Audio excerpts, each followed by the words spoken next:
नमस्कार, स्वागत है आप सबका फिर से हमारे चैनल एचओटीसी में। हम आपसे किशोर अवस्थाओं की समस्याओं पर बात कर चुके हैं और हमारा आज का विषय है सोशल मीडिया का प्लेटफॉर्म का उपयोग करते समय क्या-क्या सावधानी बरतनी चाहिए। तो नमस्कार सर। नमस्कार। आप हमारे दर्शकों को इस बारे में जानकारी दीजिए। चलो, बहुत बहुत धन्यवाद आपका इस सामाजिक मुद्दों के संबंध में आपने बात करने के लिए हमें बुलाया। मेरा नाम आशीष श्रीवास है। मैं प्रधान आरक्षक के पद पे पदस्थ हूँ। वर्तमान में जिला भोपाल में महिला थाने में मेरी पोस्टिंग है।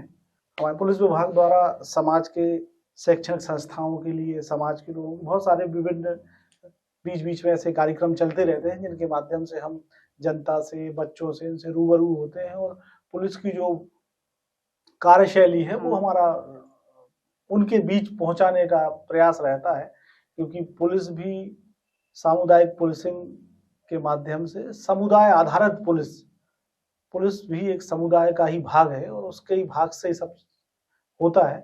तो बहुत सारे विभाग रहते हैं, विभागों के अपने अपने काम हैं, क्योंकि पुलिस एक ऐसा विभाग, महत्वपूर्ण विभाग है। बहुत सारे विभागों का कोलैबोरेशन होता है, बहुत सारे विभाग जुड़ते हैं। तो शुरू से जैसी संरचना 1960 से लॉर्ड मैकाले ने व्यवस्था ये बनाई थी, आज तक चली आ रही है और हम उसके भाग हैं। ये हमारे लिए गर्व का विषय है और इन सब चीज़ों के माध्यम से हम कहीं ना कहीं प्रयास होता है कि, क्योंकि अपेक्षा हर व्यक्ति की कहीं ना कहीं पुलिस से रहती है, किसी भी समाज का हो, बच्चे हो, तो इन माध्यमों से हमारा भी प्रयास रहता है कि हम ज़्यादा से ज़्यादा जनता से जुड़े, ज़्यादा से ज़्यादा हमारी बात पहुँचे और समाज के अच्छे से अच्छी जो चीज़ें हैं वो निकल के आएँ और उससे हम, समाज से हम भी लाभान्वित हों और हमसे जो हमारे पास है उससे समाज भी लाभान्वित हो। सर, आप आज के डिजिटल युग में सोशल मीडिया प्लेटफॉर्म का बहुत उपयोग हो रहा है और साइबर क्राइम भी उसमें हो रहा है, तो इसके बारे में आप हमारे दर्शकों को बताइए। हाँ, आपने एक बहुत ज्वलनशील बात उठाई कि साइबर अपराध। आजकल मुझे अच्छे से ध्यान है कि जब रामानंद सागर ने शायद 1980-85 के दशक में रामायण आई थी, तब इनका प्रयोग नहीं होता था। बिल्कुल। और मोबाइल ऐसी कोई चीज भी नहीं थी। हमारे ख्याल से शायद 2000 के बाद ये भारत में ये चीज आई और फिर धीरे धीरे अब उसने समूचे विश्व को और सारी चीजों को दुनिया मुट्ठी में है। तो अब वो बात चरितार्थ हो गई है कि हाँ, दुनिया मुट्ठी में, हर चीज एक दूसरे की पहुंच में कहीं ना कहीं आ गई है। तो साइबर के संबंध में अपराध, जैसे पुलिस की दृष्टि से देखा जाए तो एक अपराध तो व्यक्ति के विरुद्ध होता है। व्यक्ति संबंधी अपराध कह सकते हैं। एक अपराध संपत्ति के संबंध में होता है। तो हम संपत्ति ऐसे विभाग बांटा है, कई प्रकार के अपराध होते हैं। तो समझने के लिए हम एक बात कर रहे हैं कि एक शारीरिक अपराध हो गया, एक संपत्ति संबंधी अपराध हो, और भी कई प्रकार के अपराध होते हैं। पर एक अपराध जो वर्तमान में प्रचलन में आ गया है, जिसे हम सोशल मीडिया साइबर अपराध कहते हैं। साइबर अपराध इलेक्ट्रॉनिक माध्यमों से एक दूसरे की कनेक्टिविटी से कहीं ना कहीं अब साइबर की चीजें या इलेक्ट्रॉनिक चीजें व्यक्ति के उपयोग के लिए बनाई गई, जैसा जो व्यक्ति उपयोग कर पाए इनका अच्छा उपयोग। अब कोई व्यक्ति उन चीजों में, कहते हैं ना, आवश्यकता ही आविष्कार की जननी होता है। कोई लोगों ने इसमें, कहना चाहिए, अपराध देख लिया या इसमें लाभ देख लिया कि किसी व्यक्ति को नुकसान पहुंचाकर हमें क्या लाभ मिल सकता है। तो व्यक्ति इन सब चीजों से अनभिज्ञ रहता है और उनके साथ, चूंकि कहीं ना कहीं अब बहुत सारी चीजें डिजिटल युग में परिवर्तित हो रही हैं और हो गई हैं। बिना नेट के, बिना डिजिटल के हमारे ख्याल से अब व्यक्ति का जीवन संभव नहीं है। आप ट्रेन है, बस है, रेलवे स्टेशन है, पोस्ट ऑफिस है, कोई भी विभाग हो या कहीं भी हो, बिना इंटरनेट के और बिना इलेक्ट्रॉनिक साधनों के माध्यम से वो नहीं हो रही, सब चीजें हो रही हैं। तो अब वो बहुत से लोग हैं, उन्होंने देख लिया कि भोली भाली जनता को, जो आम जनता जिन चीजों से परिचित नहीं है, उन चीजों के उनको हानि पहुंचा के कैसे लाभ अर्जित किया जाए। तो एक नया अपराध आ रहा है और इस अपराध में व्यक्ति को कुछ, कहना चाहिए कि मेहनत भी नहीं करना पड़ती। अब आजकल बहुत सारी टेक्निक आ गई हैं, जैसे आपका अकाउंट नंबर आधार से जुड़ गया, आधार नंबर आपका पैन कार्ड से जुड़ गया, ये सारी की सारी चीजें ई-केवाईसी के माध्यम से हमारे बैंक अकाउंट से, तो ये व्यक्ति के लाभ के लिए पहुंचाई गई। पहले तो एक व्यक्ति जाता था तो सारे जेब में पैसे रखता था और कहीं बाहर किसी शहर में गया, उसकी जेब अगर किसी व्यक्ति ने काट लिया, कहना चाहिए पैसा चोरी हो गया पैसा, तो परेशान होता था। अब डिजिटल युग में उस व्यक्ति को अपने पास पैसा रखने की आवश्यकता नहीं है। आप चाहें तो मोबाइल के माध्यम से बहुत सारी चीजें, क्यूआर कोड चल गए हैं, पैसा फोन पे चल गया है, ये यूपीआई चल गया है, बहुत सारे ऐप हैं जिनके माध्यम से आप, गूगल पे है, पैसा एक दूसरे को ट्रांसफर, ये सुविधा है व्यक्ति की, आपको कहीं नहीं जाना। पर इसका बहुत सारे लोग गलत उपयोग कर रहे हैं और जिनको वो चीज नहीं पता है, जो इसके बारे में ज्ञान नहीं रखते हैं, उनके साथ वो घटना घट जाती है। तो वो जो घटनाएं घट रही हैं वो हमारे सामने एक साइबर क्राइम के रूप में परिलक्षित हो रही हैं, और जिससे व्यक्ति की जो बहुत ज्यादा जमा पूंजी रहती है, खास करके व्यक्ति जो भी कुछ करता है वो कहीं ना कहीं अपनी दैनिक दिनचर्याओं की जो उसकी आवश्यकता रहती है वो पैसे के माध्यम से होती है। तो जो उसका एकत्रित पैसा एक संरक्षित पूंजी रहती है, और वो सारी की सारी पूंजी बैंकों में, अकाउंटों में से, हमारे बैंक से कोई सेफ जगह नहीं होती, पर उनने वो चीजें ढूंढ ली हैं, वो तरीके ढूंढ लिए, तो उसके माध्यम से व्यक्ति को अचानक अनायास ही लॉस हो जाता है। और ये सारी चीजें जो हो रही हैं वो सजगता, व्यक्ति की समझदारी, और कहना चाहिए बहुत जल्दबाजी में ये चीजें व्यक्ति कर लेता है। अगर व्यक्ति जागरूक रहे, इन सब चीजों के प्रति सजग रहे, तो काफी हद तक बचा जा सकता है। और मेरे ख्याल से तो मतलब अनुभव के आधार पे एक बात करें कि सजगता, सुरक्षा, जागरूकता ही साइबर क्राइम का बचाव है। तो सर किस प्रकार से मतलब जागरूकता रखना चाहिए? अगर मेरे पास फोन आया या मेरे से पिन कुछ चीज ऐसी मांगी, तो उस समय हम किस तरह से पहचाने कि फ्रॉड कॉल है ये? आपने बहुत अच्छी बात कही। डिजिटल युग तो हो गया है, बिल्कुल, पर आप कभी देखा होगा कि जीवन में किसी व्यक्ति के साथ ऐसी घटना अगर हो जाती तो आप तत्काल विश्वास मत कीजिए उस बात पर। आपको विश्वास नहीं करना, कोई भी व्यक्ति कह रहा है तो आप उसको पहले परीक्षण कीजिए, आप उसको देखिए कि वो क्या कह रहा है। ऐसा शायद उदाहरण किसी भी व्यक्ति के जीवन में नहीं आया होगा, किसी व्यक्ति ने फोन पे बात, वीडियो कॉलिंग कर ली, और वीडियो कॉलिंग करने के बाद एक व्यक्ति सामने आपको पुलिस के रूप में बन गया, और उसने आपको बताया कि हम सीआईडी हैं, किसी ने बताया मैं सीबीआई से हूँ, किसी ने बताया मैं पुलिस हूँ। तो उस पर ही विश्वास क्यों कर रहे हैं आप? वो अगर ऐसी कभी कोई घटना होती है तो आप रुकिए, 2 मिनट रुकने के बाद आप सोचिए, और वो बात आप अपने घर में, अपने परिवार में, जिनको आप ऐसा समझते हैं कि हम इनसे बात वो शेयर कर सकते हैं, तो आप उनसे जरूर वो बात को चर्चा कीजिए, आप तो उसका हल निकलेगा। और जब तक कोई बात की आप पुष्टि ना कर लें प्रमाण के सहित, उसके पहले आपको ऐसा कोई कदम नहीं उठाना, कोई काम नहीं करना है जो आपके लिए एक कहना चाहिए ऐसी रास्ते पे ले जाए कि उसका आगे का रास्ता बंद हो जाए। कभी होता है तो नेशनल क्राइम नंबर 1930 एक नंबर हमारा है। आपको कभी भी ऐसी शंका होती है, पहली बात तो आप फोन पे कभी कोई व्यक्ति कह रहा है आप विश्वास नहीं करना, आप उसकी बात सुन लो, और आपको थोड़ा सा भी अगर आप ज्ञान रखेंगे तो आपको समझ में आ जाएगा कि वो क्या कह रहा है। आप बात कीजिए ना, आप कहाँ से बोल रहे हैं, कौन से थाने से बोल रहे हैं, कहाँ से बोल रहा है। अभी व्यक्ति भोपाल में बैठा है, कोई व्यक्ति आपसे दिल्ली, कलकत्ता, मुंबई की बात कर रहा है, आप समझ जाइए कि ऐसा कुछ नहीं। तो आप जितनी, या तो आपको ऐसा लगे कि वो आपसे कोई ऐसी बात कर रहा है तो आप उससे बात मत कीजिए। आप अनजान व्यक्ति से क्या बात करना, चाहे वो कुछ भी बना रहा है। और पुलिस ऐसा कभी नहीं होता कि आपको डिजिटली माध्यम से आपसे संपर्क करे, केवल एक फोन, अगर हाँ कभी कोई केस होता है, कभी कुछ होता है, तो मोबाइल नंबर के माध्यम से हम फोन जरूर आपके लिए बताएंगे कि ये है, तो आप पूछिए कि क्या धारा है, क्या है। और उसके बाद वहां कोई ट्रांजैक्शन वाली बात कभी नहीं होती। जो सबसे बड़ी बात होती है पैसे को लेने की, पैसे को देने की, वो डिजिटली आपसे कभी भी वो पैसा जो डिमांड करेगा या जो भी वस्तु वो आपसे डिजिटली माध्यम से बात करेगा कि आप ऐसा एक अकाउंट खोल लीजिए, थोड़ा सा पैसा आप यहाँ रख दीजिए, इस पैसे को आप यहाँ दे दीजिए। आपको डराएगा, आपको मतलब धमकाने की कोई ऐसी बात, तो आप समझ जाइए कि ये हमेशा फ्रॉड कॉल है और ये तो पहचानना आना चाहिए।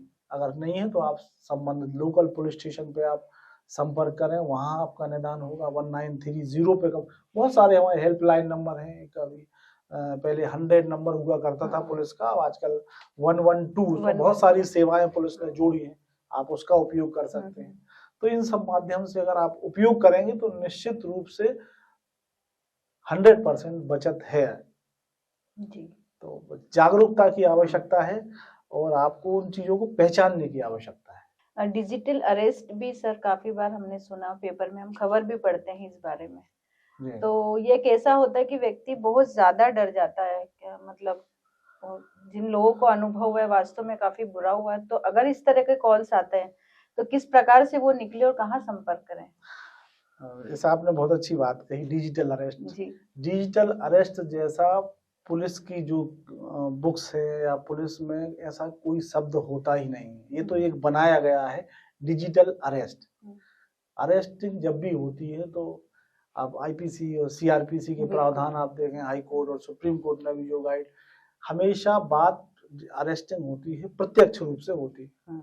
किसी अपराध में किसी व्यक्ति को वेलेबल अपराध है, नॉन वेलेबल अपराध है, जमानती है, अजमानती है, वो किस प्रकार का वो सब सामने होता है। अब ये एक नया प्रारूप आ गया कि एक व्यक्ति आप बैठे हो, पहली बात तो डिजिटल अरेस्ट का अनजाने कॉल जिसको आप पहचानते नहीं है, जिसको आप जानते नहीं है, आपको ऐसा कोई कॉल अटेंड नहीं करना है। और ऐसी कभी भी समाचार पत्रों में, मीडिया में, सोशल मीडिया में आप समाचार पत्र उठाएंगे तो अब थोड़ा सा शासन ने, विभाग ने जागरूक होकर बहुत ज्यादा अवेयरनेस, जागरूकता के कार्यक्रम हो रहे हैं, अवेयरनेस बहुत ज्यादा फैलाई जा रही है कि ऐसी कोई घटना अगर आप पाते हैं, ऐसी होती है तो आप उस पर तो ध्यान दीजिए कि इसके साथ ऐसा हुआ था तो हम वो क्यों दोहराएं। तो डिजिटल अरेस्ट में आपने देखा होगा कि जब भी कोई बात करता है तो एक पुलिस स्टेशन का पीछे चित्र बना होगा, जैसे मैं ही बैठा हूँ तो यहाँ लिखा रहेगा पुलिस थाना, और एक व्यक्ति यहाँ खड़ा रहेगा, एक व्यक्ति, मतलब जो पुलिस की जो रैंक वाइज वेशभूषाएं होती है वो पहने रहते हैं और आपसे बातचीत करेंगे। आपने कभी नहीं सुना होगा कि देखो पुलिस में भी बहुत सारी एजेंसियां हैं, डिस्ट्रिक्ट पुलिस है, सीबीआई है, सीआईडी है, ईओडब्ल्यू है, वो किसी भी संस्था से आपको फोन अगर कहीं डिजिटल अरेस्ट का होगा या कहीं किसी थाने में अगर कोई रिक्वेस्ट तो पुलिस थाने से होती है ना। कभी भी कोई सीआईडी किसी को डिजिटल अरेस्ट नहीं करता, सीबीआई कभी किसी को ऐसा होता ही, वर्ड ही नहीं होते, मगर वो उन लोगों किसी का आई कार्ड बना देंगे। अब जैसे बहुत सारी आपके मोबाइल मैसेज पहचानना आना चाहिए हमें। आपने देखा होगा मैसेज आते हैं तो आप कभी भी मैसेज अगर आप पढ़ेंगे तो जो शासन का मैसेज रहता है उस मैसेज के पीछे एस लिखा होगा। अच्छा। ट्रांसपोर्ट का जो मैसेज रहेगा या कोई कुछ करना है तो टी लिखा रहता, मतलब कोई भी ट्राई के माध्यम से कोई मैसेज पास होता है। शासकीय एजेंसियां कभी भी कोई मैसेज भेजती हैं तो उसके पीछे एक इंडिकेशन लगा रहता है, एस लिखा रहेगा, टी लिखा रहेगा, पी लिखा है। इससे आप समझिए कि ये शासन का मैसेज है। कभी भी फ्रॉड मैसेज आएगा क्योंकि वो रजिस्टर्ड नहीं होता ट्राई में, तो उसको ट्राई जब वो मैसेज पास करने की अनुमति नहीं देता तो वो मैसेज जो रहेगा वो मैसेज विदाउट इंडिकेशन के रहेगा। तो एक तो आपको ये मैसेज अगर आपने पढ़ लिया, अब उसमें लिखा हुआ है कि एक मैसेज आया केबीसी से कि आपने लॉटरी, आपके लिए बहुत सारे एक जैकपॉट खुला है और जैकपॉट में आपके लिए लॉटरी लगी है और 10 लाख रुपए आपके लिए मिलना है। आजकल बहुत सारे ऐसे ऐप आ गए हैं कि वो हमारी आवाज है, आपकी आवाज है, अमिताभ बच्चन की जो होस्ट करते हैं उस कार्यक्रम उनकी आवाज में बोल रहे तो लोग भ्रमित हो जाते हैं कि, और उस पर अनायास विश्वास कर लेते हैं। उन्होंने आपको मैसेज आया कि जैकपॉट पे आपने इतना पैसा आपको जीता है, तो आप भी सोचते हैं कि यार 10 लाख रुपए कौन से बुरे हैं। आपने उस मैसेज को पिन किया, उस मैसेज को पिन करने के बाद आपने खोला और खोलने के बाद उसमें लिखा था कि ये तो आपने, फिर क्या करते हैं आपको उस पर नंबर दिया रहेगा, आप उस नंबर को लगाएं। ये आपका एक तरह से लालच प्रदर्शित कर रहा है। बिल्कुल। बिना परिश्रम किए कभी किसी को कुछ नहीं मिलता, तो आपको वो भी तो पहचानना चाहिए। फिर आप उस पर कॉल करेंगे, वो आप हाँ सर आपने अगर बात हुई तो वो कहेंगे नहीं सर आपका ये कॉल एक जैकपॉट में लगा हुआ है और सर आपके लिए इनाम की राशि मिली हुई है। तो आप सोचते हैं सर ठीक है ये, तो वो आपसे पूछेंगे आपका नाम, आपका पता, आपका अकाउंट नंबर, आपका आधार कार्ड नंबर, तो आप ये फ्री की चीजें आप दे देते हैं। आपको थोड़ा सा भी अगर आप सोचेंगे कि नहीं ये हमारी पर्सनल चीजें हैं, हमें किसी को नहीं देना, क्योंकि आपका आधार से क्या लिंक लगा हुआ है, आपका अकाउंट नंबर लगा हुआ है। तो हाँ, ये केवल अगर इतना ही समझ लिया कि नहीं ऐसा नहीं करना चाहिए, तो वहां एक बचत हो जाती है। एक आपने देखा होगा मुकेश अंबानी के लड़के की शादी हुई थी, एक मैसेज चल रहा था, व्हाट्सएप पे मैसेज आया, एक लिंक आ रही थी, मुकेश अंबानी ने अपने पुत्र की शादी में खुश होकर और जितने भी जियो के ग्राहक हैं सबके लिए 500 रुपए का रिचार्ज फ्री सबको दे रहे हैं। तो आपने कहा एक महीने में अगर 500 रुपए का हमें इंटरनेट मिल रहा है, फ्री मिल रहा है, तो कौन सा बुरा है। आपने उसको क्लिक कर दिया। अब जब आपने उसको टिक कर दिया तो ओपन हो गया। ओपन करने के बाद वो उसका पेज खुला, तो पेज में उसने आपका नाम पूछा तो आपने भर दिया अपना नाम, उसने पिता का नाम पूछा, आपने पिता का नाम भर दिया, उसने एड्रेस पूछा, आपने एड्रेस, बिल्कुल नॉर्मल सी चीजें पूछ रहा है। एक आपसे आधार नंबर पूछा उसने, आपने आधार भर दिया। अब उसने आपका मोबाइल नंबर, कौन सा मोबाइल नंबर रिचार्ज कराना है आपको, क्योंकि वो जियो का ही मोबाइल होना चाहिए, तो आपने एक जियो का नंबर पूछ लिया। फिर वो लास्ट में पूछा था एक नंबर इस पे आपकी बातचीत हो सके, वो नंबर दे दीजिए। आपने मतलब आप अपनी सारी सिक्योरिटी है, आप अपनी जो सारी कहना चाहिए आपकी गोपनीयता है वो आप, और अपनी चीजें आप किसको दे रहे हो, सामने वाले आपको नहीं पता कि आप किसको दे रहे हैं। जी जी, आपको नहीं पता कि वो जियो में दे रहे हो, आप कहाँ दे रहे हो, और उसने आपसे सबमिट करा लिया। आपने सबमिट कर दी वो सारी चीजें। अब सबमिट करने के बाद आप भी नहीं पता कर पाए कि वो कहाँ चली गई जानकारी, उस जानकारी का कौन व्यक्ति कैसे इस्तेमाल कर रहा है। तो ऐसी चीजों से बचना चाहिए। ये सारी चीजें जो शायद आपके चैनल के माध्यम से लोग बाग देखें, आपके चैनल के माध्यम से लोग बाग एक बहुत सीधी सिंपल सी भाषा है कि लालच में नहीं आना, किसी लुभावनेपन में नहीं आना, जो आपको डिजिटली माध्यम से दिया जा रहा है। समाचार पत्र हैं, पत्र पत्रिकाएं हैं, और मीडिया के माध्यम बहुत सारी चीजों से आपको अवेयरनेस किया जा रहा है। शासन भी कई तरीकों से आपको अवेयरनेस कर रहा है, विभाग भी कई तरह से, विभाग का भी इसमें एक हमारा भी ये थे कि वो व्यक्ति कम से कम उसके पास अगर ऐसी घटना घट जाएगी तो वो हमारे पास आएगा और हम उसको फिर राहत जो हमारी एजेंसियां हैं हमारे, वो कहाँ तक दे पाएंगे। तो वो अपराध होने के पहले अगर अपराध रुक जाता है तो ये अवेयरनेस का, जागरूकता प्रोग्राम चलाने का सबसे बड़ी ये चीज है कि अपराध होने से पहले रुक जाएगा। तो एक व्यक्ति को बच्चा सीखेगा, तो बच्चा अपने माता पिता को, घर पे अपनी बहन को, भाई को, दादा को, फुआ को, नानी, जो भी रिलेटिव है या जो उसके संपर्क में, अगर उसके दिमाग में ये बात होगी कि डिजिटल अरेस्ट नाम की कोई चीज नहीं होती, तो वो निश्चित रूप से बताएगा कि डिजिटल अरेस्ट नहीं होता। बहुत सारी घटनाएं ऐसी हुई हैं जहां कभी घर परिवार में एकाकी फैमिलियां हैं, वृद्ध लोग हैं, रिटायर्ड हैं, पेंशनर लोग हैं, मगर उनके साथ अगर कभी ऐसी घटना घटी हो तो बच्चों ने ये बीच में आके उनने पुलिस को बता दिया। हमारे पुलिस के भी बहुत सारे हेल्पलाइन नंबर हैं आपके पास, उनका आप उपयोग कर सकते हो। तो उनके माध्यम से जितने जल्दी आप वो सूचना प्रसारित करोगे, और कहीं ना कहीं इन देखने का, समझने का माध्यम यही है कि अगर आपको ये चीजें आपने सुनी तो आप उनका भी पालन कीजिए और आप भी ये चीज सबको बताइए। एक व्यक्ति 2 के बताएगा, 2 4 को बताएगा, 4 8 को बताएंगे, तो ये बात समाज चूंकि बहुत बड़ा है, बहुत बड़ा देश है हमारा, सब जगह ये प्रसारित होंगी और ये चीजें रुकेंगी। और निश्चित रूप से जो बहुत बड़ी ये विकृति आ चुकी है इलेक्ट्रॉनिक माध्यमों के माध्यम से, जो अपराध हो रहे हैं, इन अपराधों पे अंकुश लगेगा, रुकेगा। अब तो शासन ने बहुत सारी चीजें भी, ऐसा कि पहले तो हम रिक्वेस्ट भेजते थे, फिर वो बैंक को भेजा करते थे, फिर बैंक अगले बैंक को भेजा करते थे। अब शासन ने भी बीच में ऐसी बहुत सारी अमेंडमेंट करके ये क्या बोलते हैं, युक्तियां बना दी हैं कि आप तत्काल जितने जल्दी सूचना देंगे और 24 घंटे के अंदर, 48 घंटे के अंदर अगर आपने ऐसा कर दिया तो जहां से वो कॉल को अगर हम उसका CDR एनालिसिस के माध्यम से कहाँ से हो रहा है, क्योंकि इनको पकड़ना बड़ा मुश्किल होता है। कोई व्यक्ति कॉल कहीं से करता है, बताता कहीं है, सिम किसी की रहती है, उपयोग कोई करता है इसका, अकाउंट नंबर में जो जहां वो पैसा जा रहा है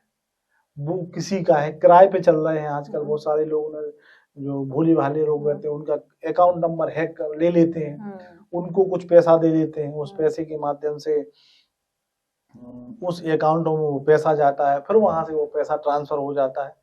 तो मान के चलिए ये घटना हुई, तो घटना पकड़ने का माध्यम क्या है, वो फोन नंबर पता पड़ा, वो सिम किसी दूसरे के नाम पे इशू है, एक बात, वो जो एड्रेस है, जो पैसा जिस खाते में गया है वो कहीं है। तो ये चीजें होती हुई करने वाला तीसरा है।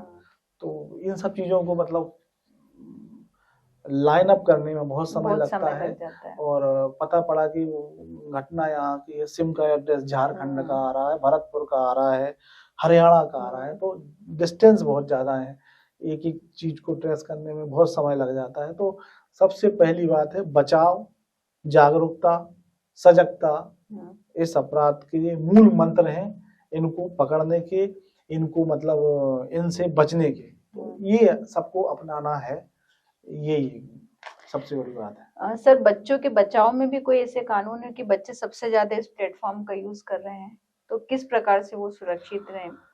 बच्चों को जैसे आपने बहुत अच्छी ज्वलंत बात है कि बच्चे एक्चुअली में क्या होता है कि हमारे ख्याल से 70 और 80 के बाद जो नवीन पीढ़ी आई है जी, उस पीढ़ी ने तो मोबाइल नहीं देखे, हमने भी मोबाइल 2000 के बाद देखा सीधी बात, तो हमें भी इसमें ज्यादा कुछ नहीं आता। पर आजकल की जनरेशन में जो बच्चे आ रहे हैं वो चूंकि 4 साल के 5 साल के हैं, अपन मोबाइल दे देते हैं, तो फिर वो उसमें देखने लगते हैं, गेम्स देख रहे हैं, आजकल गेम के माध्यम से भी बहुत बड़ा फ्रॉड होने लगे हैं, सुसाइड तक बच्चे कर लेते हैं। हाँ, तो पैसे वाले रहते हैं। अब जैसे एक बार आपने अच्छा ध्यान दिया, एक बच्चे को मैसेज आया कि काम करना, तुम अपने पापा के मोबाइल में ये वाला डाउनलोड कर देना, तो ज्यादा देर के लिए नहीं करना है। अब आप समझ भी नहीं पाओगे पैसा आपका कैसे कट गया। उसके बच्चे उसने देखा, बोले आपको ज्यादा नहीं करना, आप पापा के आधा घंटे के लिए वो लोड करना, उसके बाद हटा देना। कई बार बच्चे, आपने मोबाइल दे दिया बच्चों के लिए, बच्चों ने मोबाइल ले लिया, वो एप्लीकेशन लोड कर दी और वो उसके गाइडेंस में चलने लगा, आधा घंटे बाद उसने वो एप्लीकेशन हटा दी। पर जब आपने वो एप्लीकेशन वहां लोड की तो वो सारी चीजें दिख जाती है। आजकल बहुत सारे व्हाट्सएप हैक हो जाते हैं, मोबाइल हैक हो जाता है, तो APK फाइल एक आती है, वो कितना समझा रहे लोग, उन्होंने कहा किसान विकास पत्र है, शादी का कार्ड किसी के माध्यम। आजकल तो एक चीज और आ रही है, आपने एक नया ट्रेंड है, व्हाट्सएप पे एक फोटो आएगी, धुंधली सी फोटो रहेगी, वो फोटो पे एक नीचे कोड डला रहता है, वो आप नहीं पढ़ पाते, और उसमें नीचे लिखा रहता है अगर आप इस व्यक्ति को पहचानते हो तो बताइए, और ये मतलब इसको अगर पहचानने वाले को 10,000 रुपए इनाम दिया जाएगा। आप इस लाभ में उस फोटो को आप क्या करते हैं, ओपन कर लेते हैं। ओपन जैसे ही किया तो आपने अपना एक्सेस दे दिया, उसके नीचे जो लिखा रहता है वो सारा का सारा एक्सेस उसके पास पहुंच जाता है। हम समझ ही नहीं पाते कि इतने जल्दी कैसे ये चीजें हो सकती हैं। तो मेरा तो बच्चों से, आपने जो बच्चों की बात करी, तो हर चीज का पेरेंट्स का भी कहना चाहिए कहीं ना कहीं ये दे हो कि बच्चा कितनी देर मोबाइल देख रहा है, वो क्या देख रहा है। हमें मोबाइल की सेटिंग के बारे में भी बहुत सारे नहीं जानते, जो कि हम, मगर आना चाहिए। बहुत छोटी छोटी सी चीजें हैं, अगर आप बच्चों का भी मोबाइल दिखाएं तो आप उसको गेम्स दिखाइए, उनमें रहता है आपके मोबाइल में रेस्ट्रिक्शन है कि आपको कौन सा गेम ओपन करना है, कितनी देर का करना है, तो आप करेंगे तभी तो आएगा। आप उसमें उतना नेट मत डालिए, आप उसमें उसको कि बच्चे, आजकल बच्चे 1-1, 2-2 घंटे मोबाइल देख रहे हैं, तो उनकी आंखों पे भी इफेक्ट हो रहा है, पढ़ नहीं रहे। तो जीवन का ये, चाहे वो बहुत छोटे बच्चे हों या समझदार बच्चे हों, एक हर चीज का एक जीवन में 12 घंटे 48 घंटे का आपका समय विभाजित तो होना चाहिए कि आपको इतने बजे से स्कूल जाना है, आपको मोबाइल देखना है, टीवी देखना है। ये सारी चीजें हमारे मनोरंजन के लिए बनी है, हमें इनका मनोरंजन नहीं बनना। ये एक छोटी सी बात है। तो ये अगर हर व्यक्ति सीख लेगा, क्योंकि जीवन में बच्चों के साथ एक एज का एक निश्चित अनुपात है, जीवन का भी एक निश्चित समय है। 1 से लेके 25 या 30 साल तक आप सारी चीजों का उपयोग करो, टीवी का, सिनेमा का, मोबाइल का। जिंदगी में ये चीजें आपने अगर यहाँ कर ली तो आप पढ़ोगे लिखोगे नहीं। आपको जो दिशा है, आपको जो जाना है जहाँ, या आपको अपने जीवन में कुछ तो कहना चाहिए कि रोटी, कपड़ा और मकान, ये 3 मूल व्यक्ति की प्रारंभिक आवश्यकताएं की चीजें हैं। इनके बिना व्यक्ति ग्रोथ नहीं कर सकता। तो हमारे पास बहुत खेती किसानी हो, गन्ना के खेत लगे हो तो कोई बात नहीं, और नहीं है तो आप अपना भी समय विभाजित होना चाहिए और बच्चों का भी समय विभाजित होना चाहिए कि वो बच्चे कितने समय मोबाइल देखेंगे, क्या देखें। मोबाइलों की अपेक्षा आप उनको अपने संस्कारों से जोड़ें, उनको रामायण दिखाएं, उनको टीवी दिखाएं, उनको अपने हमारे इतिहास के बारे में बहुत सारी चीजें हैं, आप उनको रैदास पढ़ाएं, कबीर पढ़ाएं, रसखान पढ़ाएं, गुरु नानक पढ़ाएं। तो इन सब चीजों से उनके ज्ञान में विकास होगा।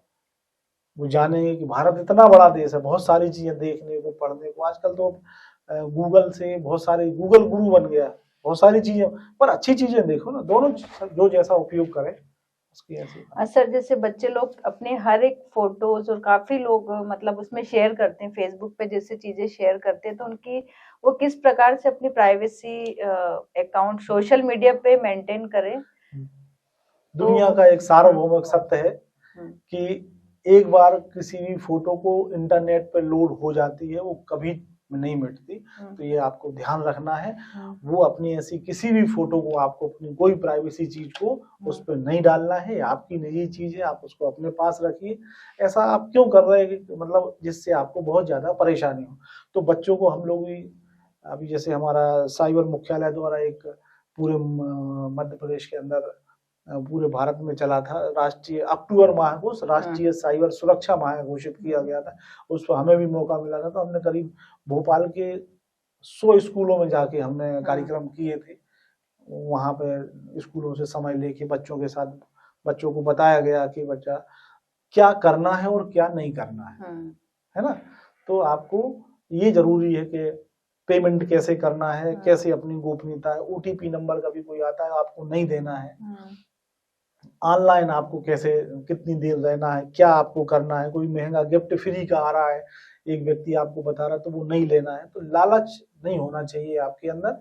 और बच्चों में तो बहुत जरूरी है कि इन सब चीजों को आप सिखाएंगे ना, आपको भी, क्योंकि आप उनके पथ प्रदर्शक हैं, तो आप निश्चित रूप से बताएंगे अगर कि ये चीजें गलत हैं, ये चीजें ऐसा नहीं करना, तो उनमें लाभ मिलेगा। और ये जितनी से ज्यादा चीजें हम शेयर कर सकें, हम एक दूसरे से बातचीत करेंगे, तभी हम इनका उपयोग कर पाएंगे। बहुत सारे पुलिस के हेल्पलाइन नंबर हैं, जिन हेल्पलाइनों का हमें पता होना, जैसे क्राइम का एक नंबर है 191090, आप इस पे कॉल करिए। कभी 1930 पे आप कॉल करिए। फिर आपका 112 पुलिस का नंबर है, ये है। तो कुछ टोल फ्री नंबर है, इन पैसों पर कभी किसी को कोई पैसा नहीं लगता, पर इनको आपको आना चाहिए कि यातायात पुलिस का जैसे 103 नंबर है। हाईवे पे अगर आप कहीं जा रहे हैं, ट्रेन के संग दुर्घटना हो गई तो 1072 1072 नंबर है। आपदा में अगर है तो 108 नंबर आप डायल कीजिए। CM हेल्पलाइन का नंबर है, या बहुत सारे थोड़े 2-5 नंबर तो हम लोग जाते हैं जहाँ सब बच्चों को बताते हैं कि बेटा ये नंबर तो आप याद रखें, और कभी भी किसी कोई दुर्घटना घटती है, कुछ होता है, तो आप उन नंबरों का उपयोग करें, तो शीघ्र से शीघ्र आपको सहायता मिलेगी। और मूल बात ये है कि आप अपना ध्यान पढ़ाई लिखाई पे, अपने जीवन पे बनाए, तो जिससे आपका जीवन आगे अच्छा चलेगा, आप बढ़ेंगे, आप अपना विकास करेंगे तो अपने घर का विकास होगा, आपके समाज का विकास होगा, आपके परिवार का विकास होगा, आपके देश का विकास होगा, और आप अपना खुद का विकास करेंगे। और आप ये नहीं करेंगे तो क्या वो कहते हैं, क्या पछताएं जब चिड़िया चुग गई खेत। तो बड़ों से हमें जो ज्ञान, जो संस्कार, जो चीजें लेनी चाहिए वो तो नितांत रूप से ही लेने चाहिए। और भारत देश में तो इतना साहित्य, इतने ऋषि, इतने ज्ञानी लोग, और इतना जो भी कभी किसी के साथ कोई घटना अगर घटती है तो आप अपनी माता से, अपने पिताजी से, अपने जो भी आप समझते हैं कि ये हमसे ज्ञानवान है या ये उस बात को समझने में सक्षम है, उनसे आप शेयर जरूर कीजिए। और बच्चों पे निश्चित रूप से आपका ध्यान होना ही चाहिए। ऐसा कोई पासवर्ड मत रखिए जो बच्चे खोल लें, ऐसी कोई, क्योंकि वो उनको नहीं पता रहता कि वो क्या कर देते हैं। कभी भी कोई कुछ लोड कर दिया तो आप उस पर स्क्रीन लॉक करें। कभी ऐसी कोई घटना घट जाती है तो सबसे पहले आप अपना मोबाइल ऑफ कर दें। मोबाइल में ऑफ करने के ऊपर एक और एरोप्लेन मोड दिया रहता है। आप उस अगर किसी कोई घटना घट तो सबसे आप एरोप्लेन मोड को आप डाल, तो उससे क्या होगा, नेट की जो कनेक्टिविटी है वो खत्म हो जाएगी, डाटा बंद कर दें आप। ये तो नॉर्मल सी चीजें हैं, ये कर सकते हैं और करना चाहिए।